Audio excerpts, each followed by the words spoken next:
Hello, listening to the Robot Wars History podcast, a podcast where we chart the development of the show and the British robotic combat scene in general by looking at key teams and bots.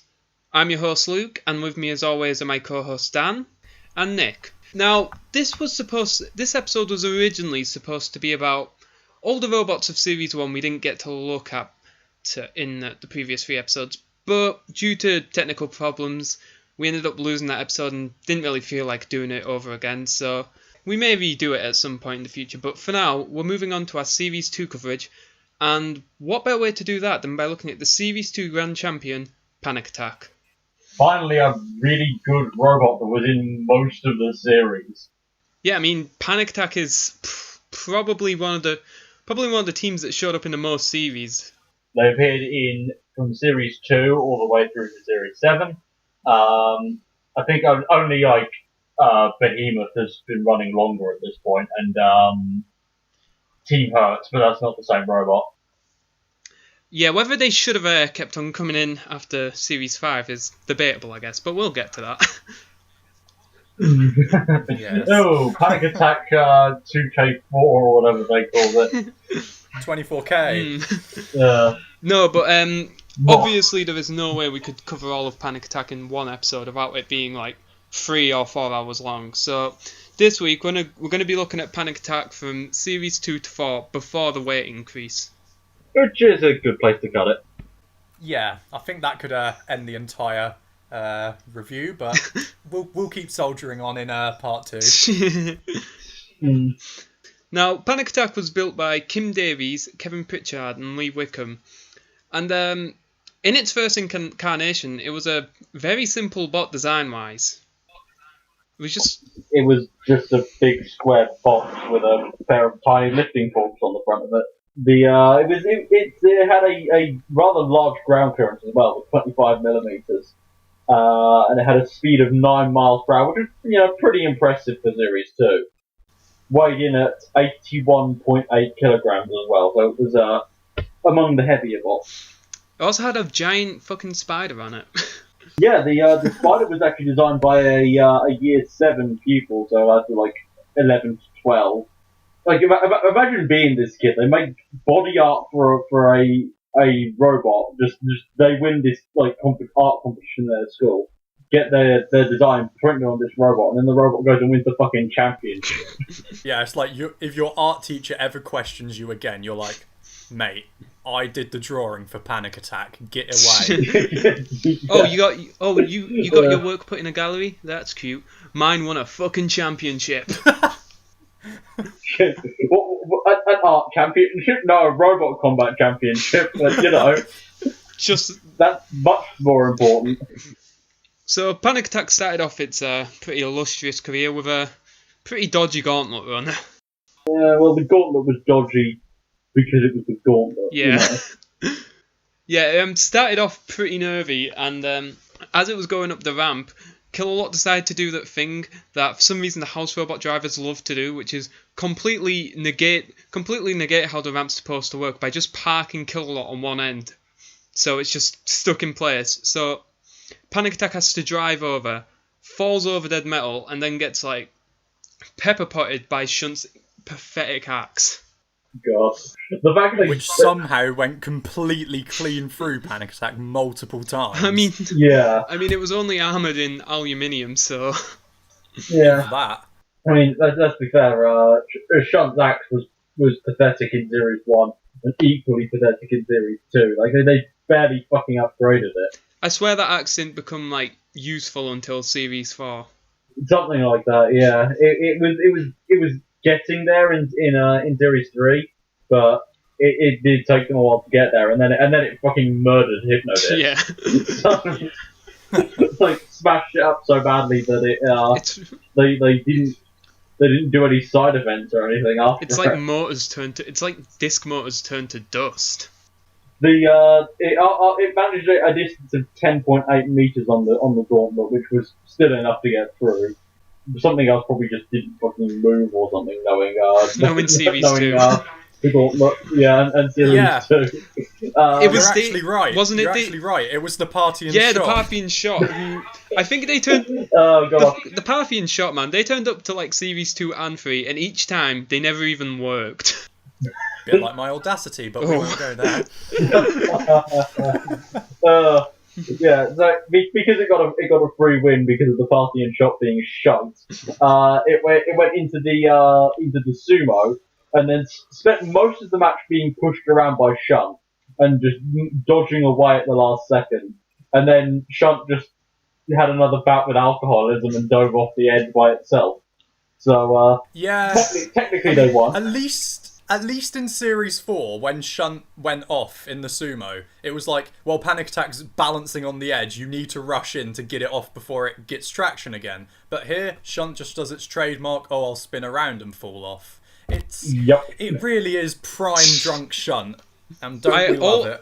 You know, in Series 4, I always feel bad for bots like, I think it's Exterminator and Behemoth, who managed to, like, keep Shunt in place, like, grind them down to like the whole 60 seconds, but then Panic Attack wins it by just Shunt fucking up.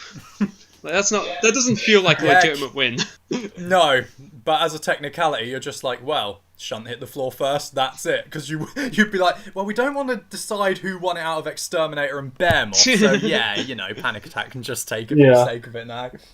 So it moved on to the arena where its first opponent was Whirling Dervish, or as I like to call it, Crap Mauler.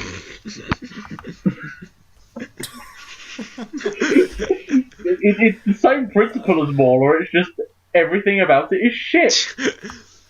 Yeah, and the way Panic Attack got rid of it is quite interesting actually, because they actually managed to flip them, which is something you don't actually see that often from Panic Attack. You think it'd happen more, given the fact that the forks can lift bots up pretty high, but honestly, I think it mostly happened in Series 2 when the forks are at their smallest and weakest. Yeah, in Series 3 they lifted Axios and Toecutter over, but as the forks got bigger and they had more kind of webbing on top of them, it was more let's carry the opponent around and control the fight than actually toppling them over. But Whirling Dervish, doesn't that say a lot about it? That Shunt's axe does more than a spinner. It did absolutely fucking nothing, and then Panic Attack begins its long running tradition of fighting the house robots in this one. Yes, and the best thing ever happens. Panic Attack kills Sergeant Bash, and the kids in the crowd, they are looking gloomy, and they've just got this Sergeant Bash banner. It's just like, my favourite house robot's dead. I love how Panic Attack, it ripped Bash's fucking entire saw assembly out. Just by bashing into it. Like, how flimsy were the house robots built in fucking Series 2? This is the start of a long-running tradition for the Panic Attack team, because we mentioned last week that Mortis often took a pop at the house robots, and Razor would do it, particularly to Matilda and Kill a lot, and George Francis would have a good go with Chaos too. But of all the competitors that took on the house robots, Panic Attack was most known for doing it. They did it pretty much every fight that they could. And it was particularly entertaining when Kim attacked the house robots, because you knew he was like trying to be really cheeky about it. He was like, "Oh yeah, I know I'm breaking the rules here, guys, but I'm gonna have another pop at the house robots." With Rob Knight, it's like, "Oh yeah, I want to get one up on them." With Ian Lewis, it's like, "Yeah, we'll attack them when we want to. They're wusses." But with Kim, he's like, "Oh, I shouldn't have done that." Just a cheeky gleam in his eye. Yeah, it was great. Oh, Kim. And then they went on to face the incredibly memorable Disruptor and just basically bossed them. Panic Attack was too low for Disruptor's weapon to even touch. It just smacked into him and dropped him down the pit. Yeah. Yeah. It's a well-driven fight by Kim. He manages to sort of run rings around Disruptor and then shove it down. But Disruptor was never going to win that fight. It couldn't even scratch Panic Attack. So a very very easy path to the semis for them. Yeah, and Panic Attack's Gauntlet was the first kind of strange occurrence in a very strange semi-final. Yeah. It went through the ram rig, and for some reason there was a metal ball in there, and I swear to God, they just remade the Gauntlet fresh for every goddamn, like, they just remade the entire arena fresh for every single run, like, just chucked random shit in there. Because I swear that metal ball isn't usually there in the ram rig. No, they said they put extra obstacles in to make it harder because it was the semi-finals. And just the Sentinel being a general shithouse as well. They got stuck in the ram rig, and I don't remember that much about it seriously, but was the ram rig supposed to just pin things in place for the entire time? Yeah, I think so. Because it did. It was one of those where it kind of pressed out, it went in and out, and it had the circular saws on it. So you assume it was just there to kind of like chip away and damage things, but it always seemed to break and get stuck. And then it's like, yeah, we'll just pin the robots on there instead. Yeah. But the end result of this is that it ended up going the exact same distance as Mace, which was 6.9 meters.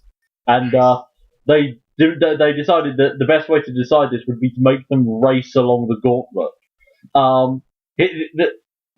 The funny thing is that Team Mace completely fuck up at this point, because they decide they win the coin toss to decide who to choose who gets to decide the routes, which path they're going to take, and they choose the one with the Sentinel, which proceeds to block their way and then just keep bashing into them until it pits them.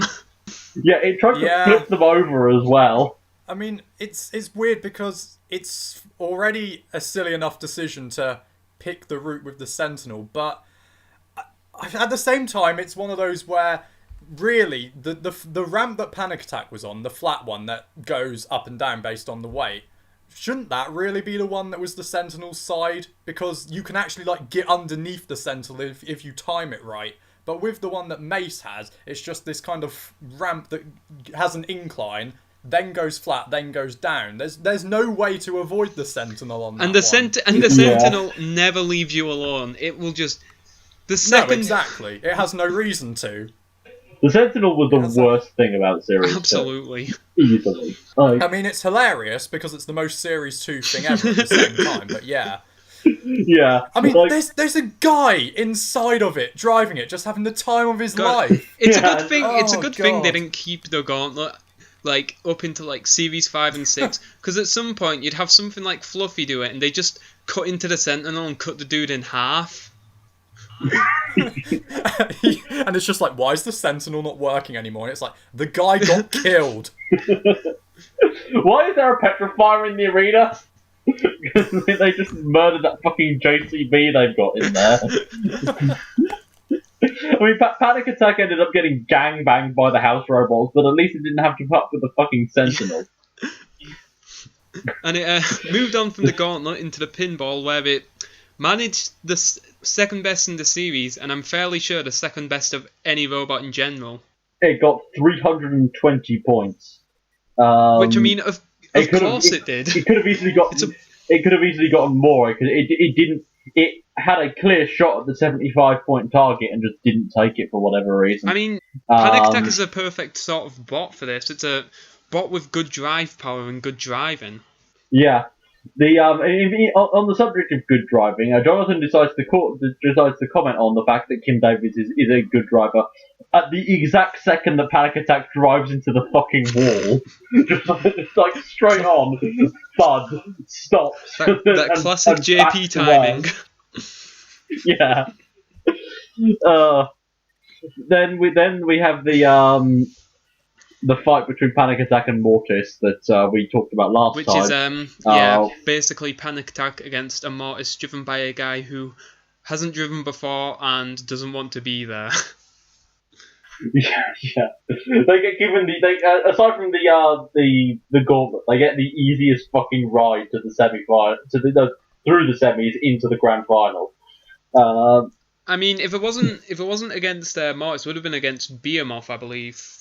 Yeah. Which would have been could have been a good battle, could have even been a loss for Panic Attack.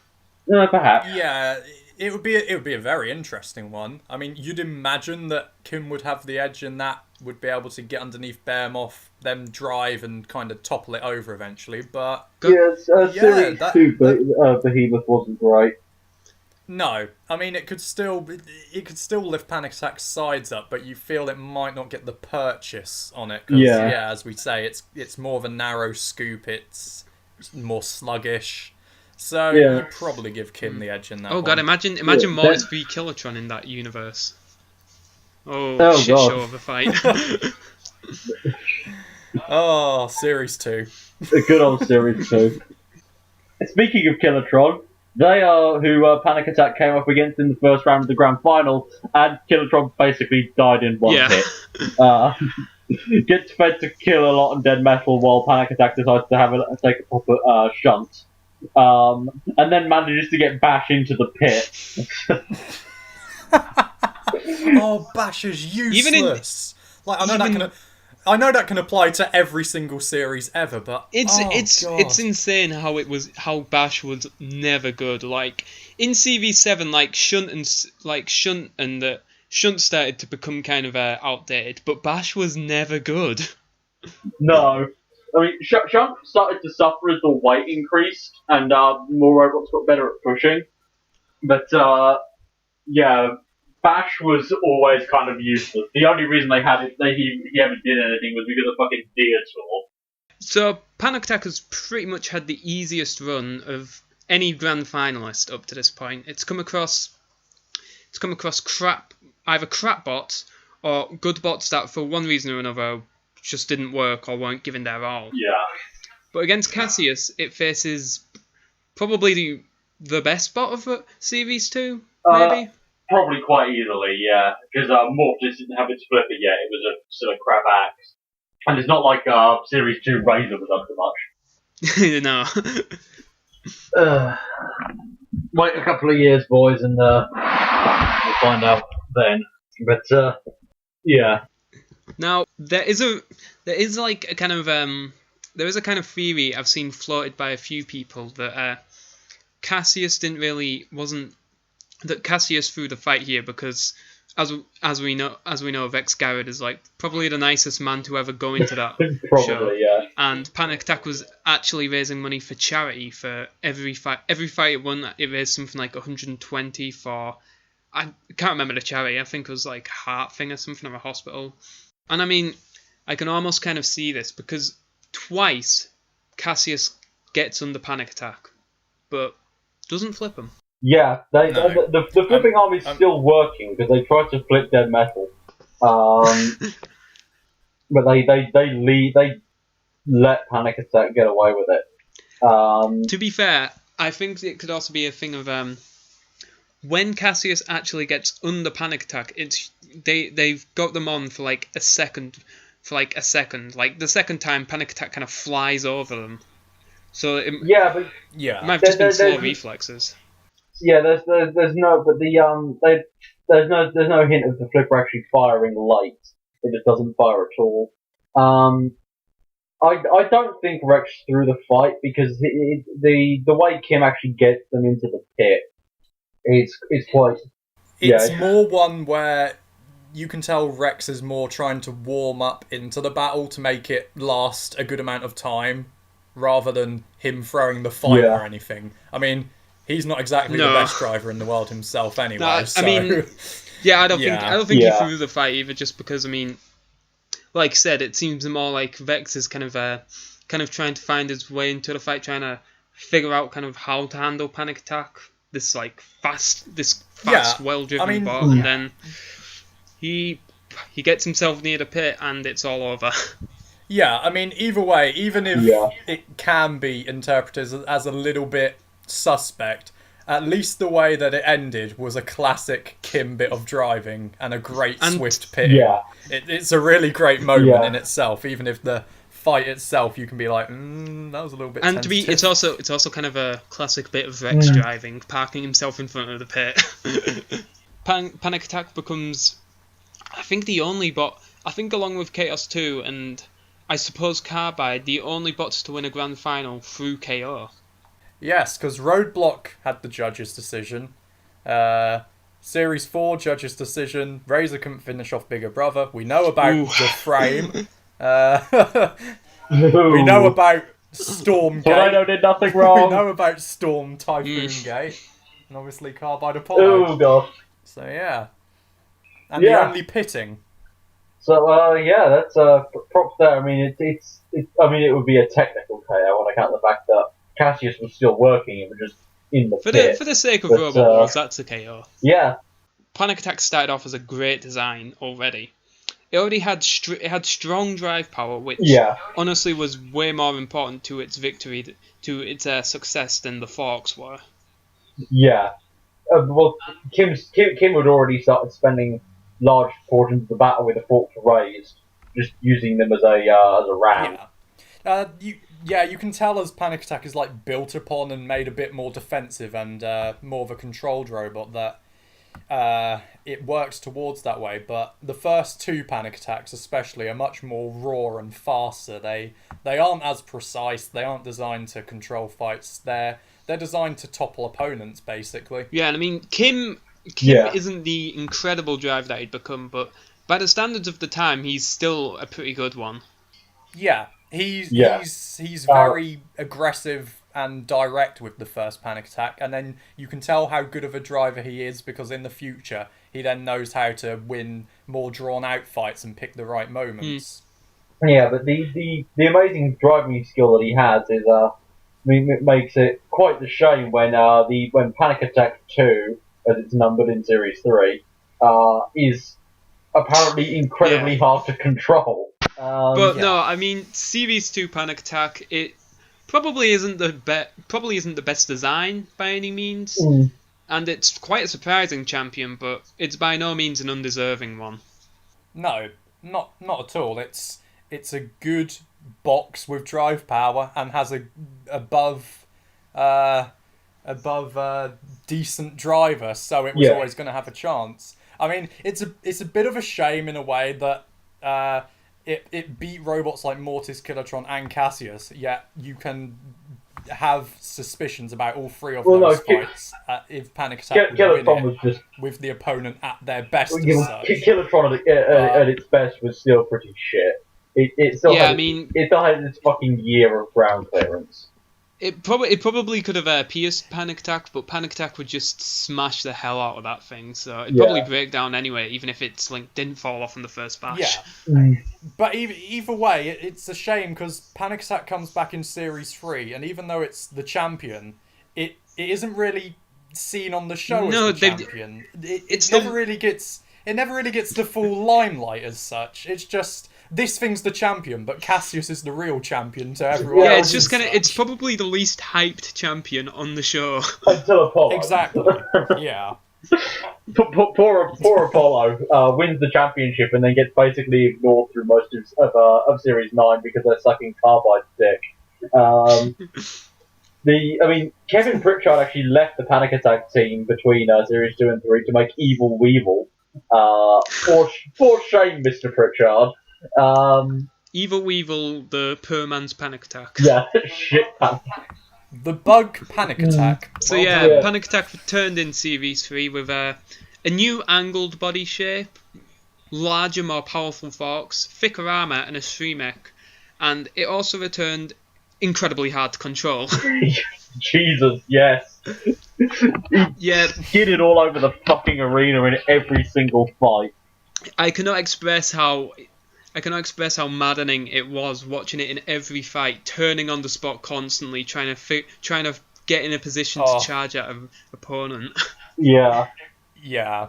It really reminds me of Crustacean. That's always it. They're both robots that have these weapons that are trying to be precise, but they both just swerve around on the spot constantly. And I love both Panic Attack Series 3 and Crustacean, but they're both so annoying to watch. Yeah. Panic Attack is another one of those robots that gets labelled as the second incarnation. It's Panic Attack 2, but the series just doesn't fucking acknowledge the number. Which happened with a fair few robots as well. You go onto the wiki, you'll discover that quite a few of them were actually numbered. But they just didn't acknowledge that. ever in the show. Yeah, I mean, it is basically a completely different robot to the Series 2 one, but... Yeah, pretty So much. in Panic Attack's first battle, it comes up against Axios, who starts off pretty strong. Like, it's ramming Panic Attack around, out-muscling it. And then, after the two get into the CPZ, Panic Attack just kind of start bumping into each other until Panic Attack actually manages to flip them. Yeah, it's I mean, obviously, Axios made the major mistake of bringing exposed wheels into the arena, and then just one of those gets hooked and used to turn it over. Axios had a dead weird weapon that like pneumatic. It's kind of like the pneumatic spike on an arm. It looked just like some sort of poking device. It's the exact sort of Yes. weapon you'd think would be very effective in robot combat if you knew absolutely nothing about robot combat.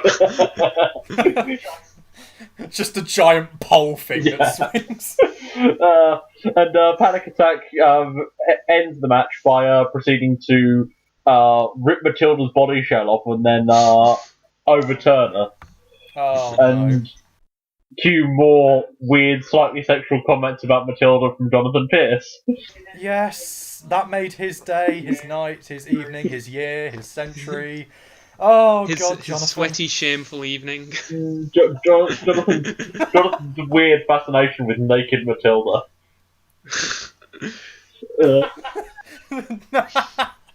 Oh, God.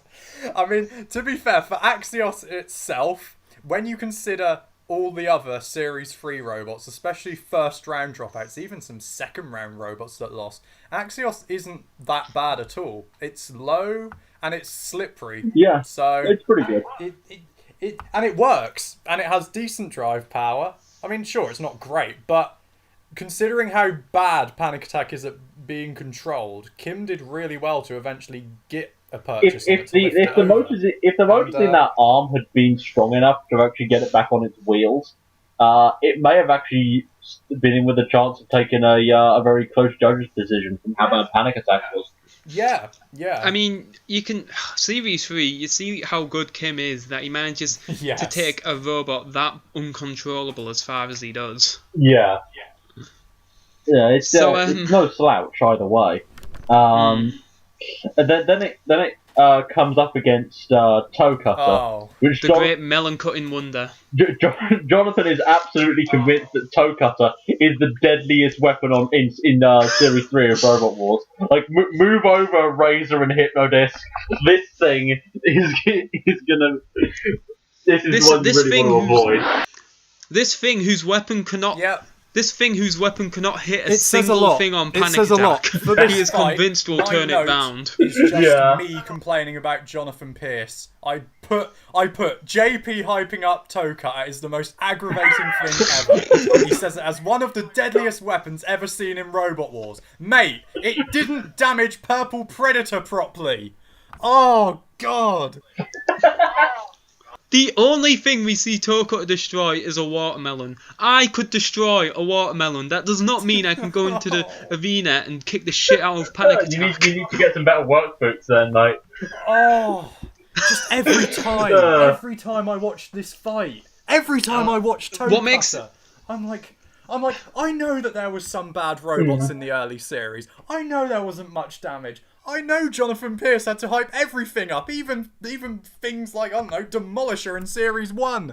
But Toecutter, of all things! Oh! What? You know what makes this fight more annoying? It's another one of the fights where Panic Attack continually spins around trying to get in position to attack Toecutter. It's maddening. And then They eventually they flip them. flip them over and then go pick a fight with Bash. Because of course they do. They're really the easiest target of the house bots, let's be fair. And then they come up against Exterminator in the Heat final. And oh boy, Exterminator is God. quite a bot. Oh yeah, Exterminator's main weakness in this is that it doesn't have a bottom plate. And to be fair, but I mean, this Exterminator was good enough that really they could probably have just stuck a bottom plate on it and entered it in Series 4, and it would have probably had a better weapon on it than actual Series 4 Exterminator. No, but I mean, this Exterminator is faster than Panic Attack, more maneuverable because they're not continually spinning round. Yeah, and they've got greater drive power. Yeah. Like, this is an Exterminator's fight for so much of it until Panic Attack eventually manages to flip them over, where they proceed to somehow do a 360 as if Panic Attack is fucking gravity or something, and then eventually propping them up against the wall. Yeah, so they can't self right. It's a good bit of driving by Kim to turn the fight around. Yeah. But it's a good bit of drive. Both bots are driven really well. Yeah, it's a hell of a fight. It's a pretty good. It says a lot that after the easy ride that Panic Attack got last year, this version of the robot has struggled so much. Battle, it says a bit more about Exterminator than Panic Attack. Kim's driving brought this battle out of the gutter for Panic Attack, but Exterminator's always been, well, not always been, but the Series 3 and 4 Exterminator specifically are the machines that have good pace and strength. They give a good tussle, but they eventually are just exploited by that bit of precise driving. And which roboteers are more precise than Nick Adams and Kim Davis? Yeah. Yes. Speaking of Nick Adams and Kim Davis, what an appropriate segue into semi-final A round 1. Panic Attack versus Thing 2. And Panic Attack gets bullied like hell in this battle. Oh god, this fight is so fucking infuriating because Thing 2 is fucking dominating this fight, and right up until the fucking floor dildo reared its ugly head. Yeah, Panic Attack is I mean, the thing about if Panic Attack didn't have the control issues, they probably could have beat Thing 2 like legitimately. But considering how poorly controlled they just have no answer to Thing 2's like relentless, well controlled like driving. Like Thing 2 is just bullying them around, and then the floor spike props Thing 2 up and allows Panic Attack to flip him over. Yeah, Panic Attack doesn't even flip them over. Panic Attack gets under Thing 2, and then the arena spike fires again, pushing Panic Attack up, flipping Thing 2 over. The arena took Thing 2 out. It's such a fucking it's fights like this that demonstrate why the arena spikes were fucking removed after this series. They're a worse hazard than the Sentinel, I think. They ended far too many fights. Because I mean, at least most of the bots knocked out by the Sentinel probably weren't that impressive, but the arena spikes knocked out Thing 2, they knocked out Behemoth. It's an utter shithouse, but at least it's a shithouse that you can see all the time. The spike's just something that pops up randomly when you're not focusing. So, I mean, yeah. As for this fight itself, I think that in a full match, you couldn't imagine Thing 2 knocking out Panic Attack because there's no pit. So you'd imagine the topple would happen eventually anyway. But it's a shame we were robbed of another minute or two of great driving potentially, because with these two on show, even with this uncontrollable Panic Attack, we could have been treated to more fast-paced action. But I think Thing 2 would have taken the fight because Panic Attack couldn't get under it. Its wedge was just too low. It had better ground clearance. Yeah, and I don't trust them to get round to the side because, I mean, it's just we keep on saying, Panic Attack's poorly controlled, Thing 2 is expertly controlled. Yeah, and, well, live by the floor dildo, die by the floor dildo, really. Because it really screwed them over towards the end of the fight with Firestorm in round 2. Ah, yes, the beginning of a very one-sided rivalry. Oh, yes. The thing I was surprised going back and watching this, because I mean I haven't seen Series 3 in quite a while, is based on the replays they take it to a judge's decision. Referencing the Firestorm rivalry in Series 4, just for anything, all they show of this fight is the press from Firestorm with the arm into the wall, and you think, oh, Panic Attack got propped there, that's the end of the fight. But no. No, Dear Christ. they actually their stream hack actually worked in this fight. The Firestorm really does dominate the first part of the fight. Panic Attack can't get a grip on it, and I mean, then it does get the panel on top of its flipper bent forward, which inhibits its ability to actually get under Panic Attack, but it's still leading the fight quite easily. Yeah, I mean, Panic Attack keeps on trying, but they just can't get under.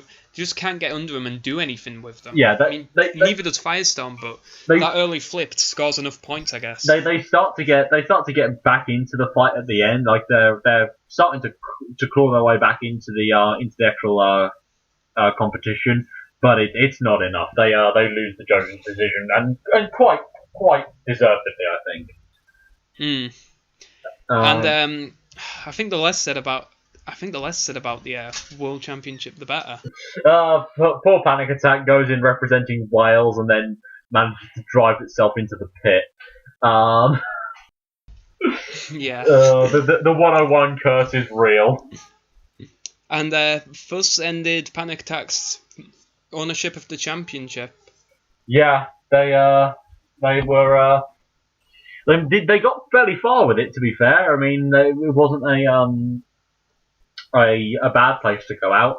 Round 2 at the semis.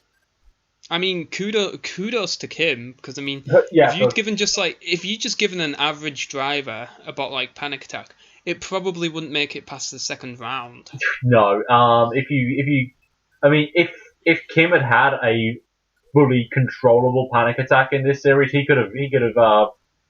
I think he could have potentially made it to the final. I don't think he'd get any further than there, just because Chaos 2 at the very least. Yeah, judging from the from where Firestorm ended up, that is basically Chaos 2 and then over the arena wall. Yeah, I don't think they would have won again, but they could have gone far. Into Series 4, they're still called Panic Attack 2, despite being effectively completely rebuilt. And there was another children's competition relating to Panic Attack. This time it was something in the Robot Wars magazine to actually join the team. So this kid, Christian Bridge, is on the Panic Attack team. And where he probably did nothing. He probably did nothing, but I would not turn down the chance to be there and to be like be behind the scenes and watching Kim fix this thing up and then send it into the arena. And I mean, Panic Attack Series 4 run was also a really good one. So and it turned redesigned again. They added the side skirts that would stick with them throughout the series. Yeah, and just a bit. They added a gyro which fixed control, which was absolutely needed. Absolutely, yes. Panic Attack has one of those bullshit seeds. They seed it 4th, where Firestorm 2 is seeded 5th. Because you got to hype up Razor complete. You just got to hype up Razor and Behemoth for some reason. Yeah. Well, Behemoth was where it was because it was the runner-up in Worlds. I don't really agree with that. I can agree with Razor being seeded 3rd because it did win the World Championships and it beat the previous champion in the Worlds, and it also is still a really effective robot. It could have done well in this series. It just happened to come up against Pussycat, which was just the wrong sort of robot for Razor to fight. The only design that's ever bloody KO'd them, like legitimately. Yeah, like you could say that like Series 4 Razor was still having teething troubles, but they lasted through the Annihilator just fine, and Pussycat still stomped Razor in Extreme, which was post weight increase.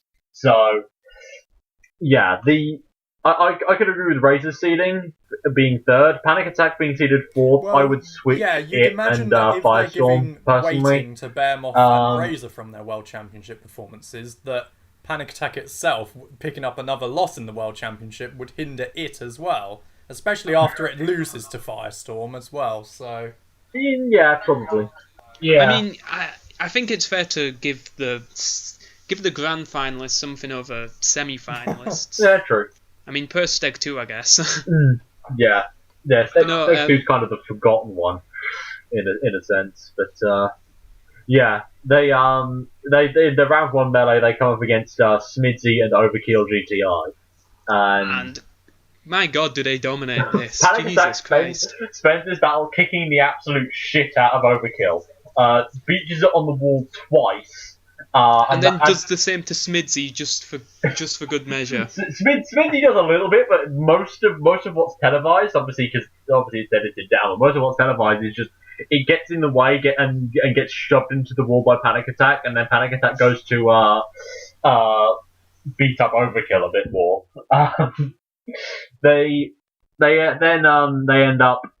I mean, both. There's one thing that I like in this fight, and that's Panic Attack and Smithy both shove Overkill in to kill a lot at the exact same time. Move over, the competent robots are fighting. It just feels like Panic Attack is just showing off here. Like, it just bullies both of them. Yeah. It's a real demonstration for how good Series 4 Panic Attack is and how vastly improved it is from Series 3.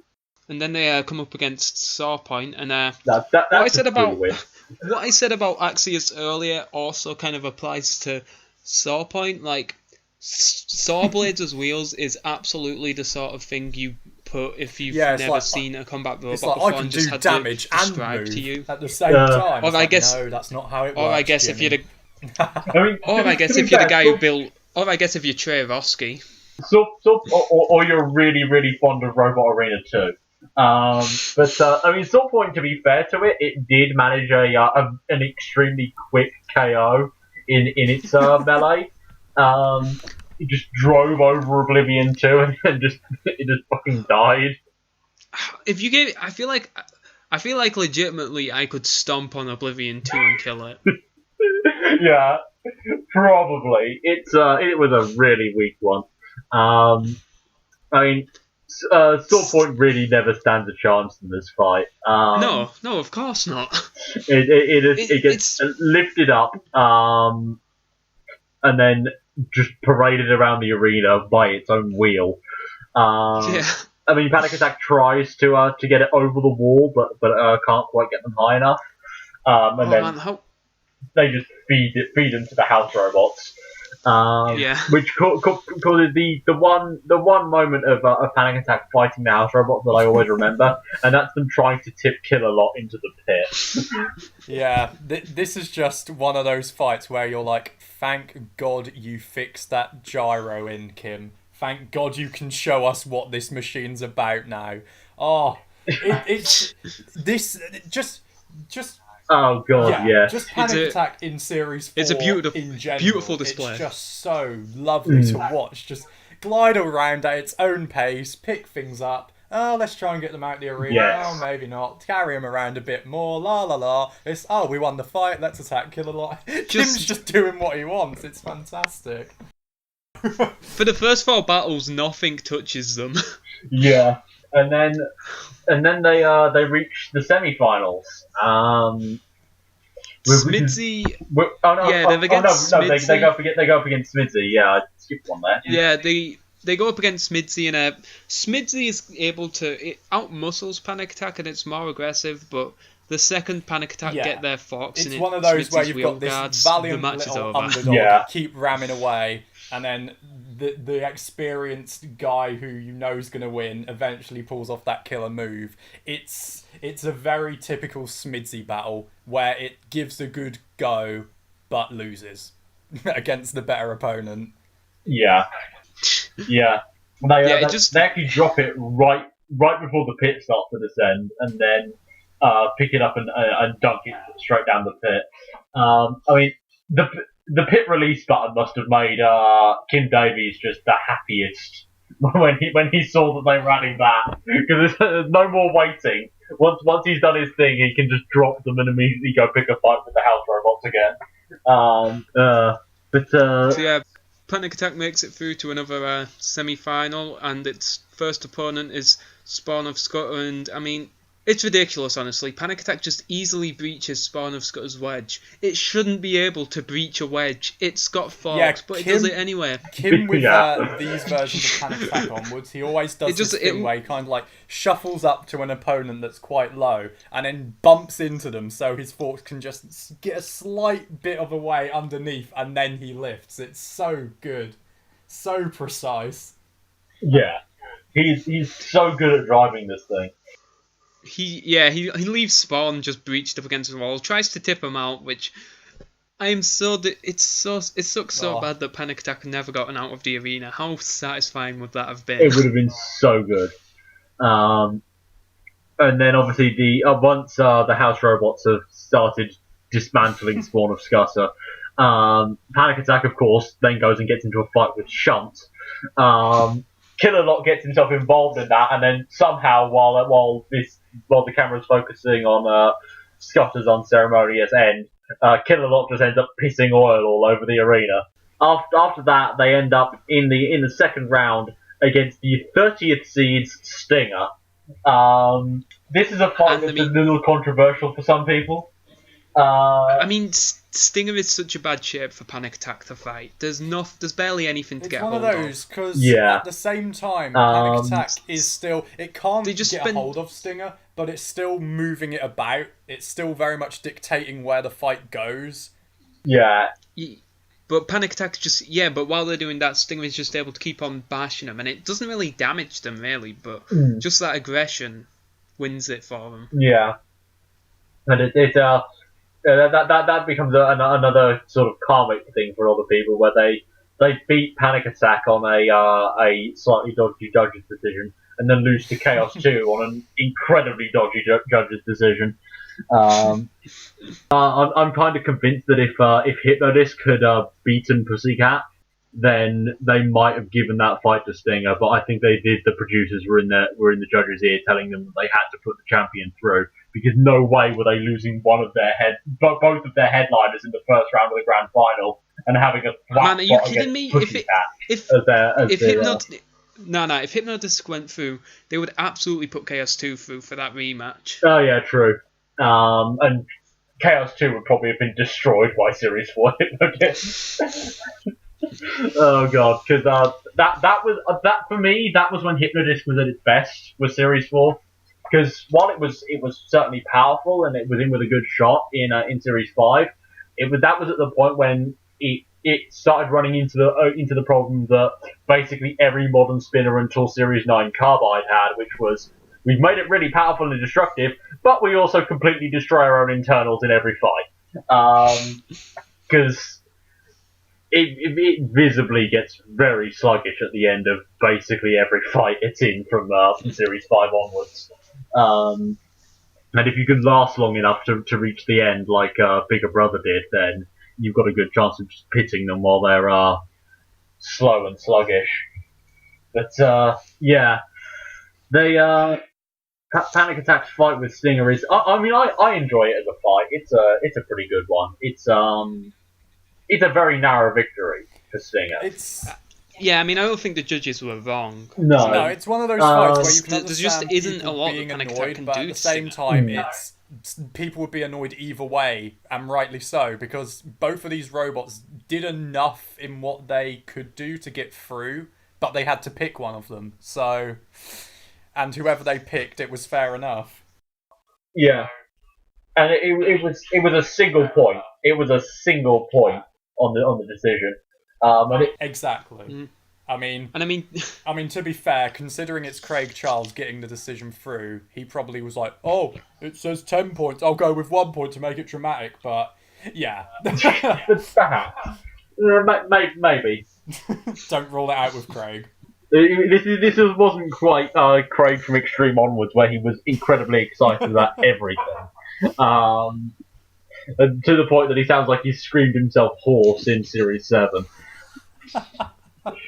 And on a side note to Series 4, Panic Attack also won the Sumo this year. Won the side event by pushing Shunt clear out of the